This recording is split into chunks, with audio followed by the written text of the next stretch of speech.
আল্লাহ রাসূলের উম্মত দাবি করতেছি, কিন্তু মিসওয়াক দিয়ে করতেছি না। মিসওয়াক করা তো এটা দায়ী সুন্নতের মধ্যে একটা সুন্নত।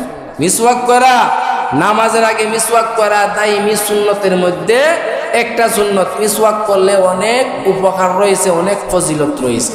প্যারা হাজিরিন, মিসওয়াক করলে অনেক উপকার রয়েছে, অনেক ফজিলত রয়েছে। আপনি যদি নামাজের জামাতের আগে যদি আপনি মিসওয়াক করেন, আপনার দাঁত পরিষ্কার থাকবে, আপনার দাঁত পরিষ্কার থাকবে, আপনার দাঁত মজবুত থাকবে, আপনার দাঁতের মধ্যে কোনো রোগ হবে না, আপনার মুখের মধ্যে কোনো দুর্গন্ধ থাকবে না, আপনার মুখের মধ্যে কোনো খাস থাকবে না। মিসওয়াক করার যে শেষ ফজিলতটা রয়েছে, ওই শেষ ফজিলতটা হলো আপনার মৃত্যুর সময় লা ইলাহা ইল্লাল্লাহু মুহাম্মাদুর রাসূলুল্লাহ সাল্লাল্লাহু আলাইহি ওয়াসাল্লাম বলতে বলতে আপনার মৃত্যু হবে। এর চাইতে আমরা আর কি চাই? মৃত্যুর সময় যদি লা ইলাহা ইল্লাল্লাহ মুহাম্মাদুর রাসূলুল্লাহ সাল্লাল্লাহু আলাইহি ওয়াসাল্লাম বলতে বলতে যদি মৃত্যুবরণ করতে পারেন, নিশ্চিত আপনি জান্নাতি, আর কোনো সন্দেহ নাই। এর চাইতে আমরা আর কি চাই? আমরা তো পরকালে জান্নাতটাই চাই না, আর কোনো কিছু চাই? পরকালে জান্নাতটাই চাই। তো এই জান্নাত পাইতে গেলে আল্লাহ রাসূলের অনুগত্য করতে হবে, অনুসরণ করতে হবে। দেখেন, মানে সুন্নতের অনেক ফজিলত রয়েছে, অনেক পাওয়ার রয়েছে। মিশর রাজ্য, হযরত উমর রাদিয়াল্লাহু তাআলা আনহুর আমল, মিশর রাজ্য যেদিন জয় করেন এই দিনের ঘটনা। প্যারা হাজিরিন, উমর রাদিয়াল্লাহু তাআলা আনহুর আমলের ঘটনা। উমর রাদিয়াল্লাহু তাআলা আনহুকে মিশর থেকে চিঠি লিখলেন সাদ ইবনে আবি ওয়াক্কাস। সাদ ইবনে আবি ওয়াক্কাস রাদিয়াল্লাহু তাআলা আনহু চিঠি লিখলেন যে, ও আমিরুল মুমিনিন উমর রাদিয়াল্লাহু তাআলা আনহু, আজকে একবার যাবত আমরা মিশর রাজ্যকে ঘেরাও করে রাখছি, কিন্তু আমরা যুদ্ধের কোনো ফলাফল পাইতেছি না। ও উমর রাদিয়াল্লাহু তাআলা আনহু, আমরা এই মুহূর্তে কি করতাম?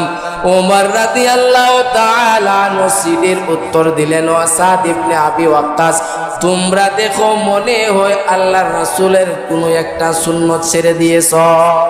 হযরত সাদ ইবনে আবি ওয়াক্কাস রাদিয়াল্লাহু তাআলা আনহু সঙ্গী সাথীদেরকে ডাক দিলেন। সঙ্গী সাথীদেরকে ডাক দিয়ে বলতেছেন, ও সঙ্গী সাথীরা, তোমরা কি এই মুহূর্তে বর্তমান অবস্থায় আল্লাহর রাসূলের কোনো সুন্নত ছেড়ে দিয়েছ? সামনের থেকে একদল দাঁড়াইলেন, দাঁড়াইয়া বলতেছেন যে, ও আমাদের সেনাপতি সাহেব, আমরা আল্লাহর রাসূলের সুন্নত ছাড়ি নাই।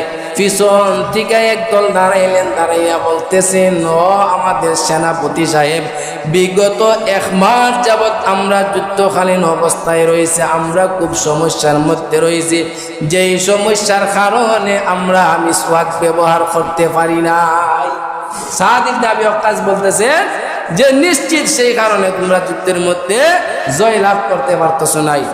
তো তোমরা খুব তাড়াতাড়ি, মানে আজকেই ফজরের সময় থেকে তোমরা মিসওয়াক ব্যবহার করা ধরবে। প্যারা হাজিরিন, ফজরের নামাজের সময় হয়ে গেল, জামাতের সময় হয়ে গেল। মুসলমান সৈন্যরা মিসওয়াক করার জন্য জঙ্গলের ভিতর প্রবেশ করলেন। জঙ্গলের ভিতর প্রবেশ করে গাছের ডাল ভাঙতেছেন, গাছের ডাল ভাঙ্গিয়া কেউ চিবাইতেছেন, কেউ দাঁত ঘষাইতেছেন, কেউ চিবাইতেছে, কেউ দাঁত ঘষাইতেছে। ওইদিকে মিশরের যে সৈন্যরা আছে, মিশরের সৈন্যরা মুসলমান সৈন্যদের অবস্থা দেখলেন। মিশরের সৈন্যরাই দেখতেছেন যে মুসলমান সৈন্যরা এত ক্ষুধার্ত হয়েছে যে গাছের ডাল ভাঙ্গিয়া গাছের ডাল খাইতেছে, আর তারা দাঁত বসাইতেছে, দাঁত তার করতেছে। তারা কি ক্ষুধার্ত রে?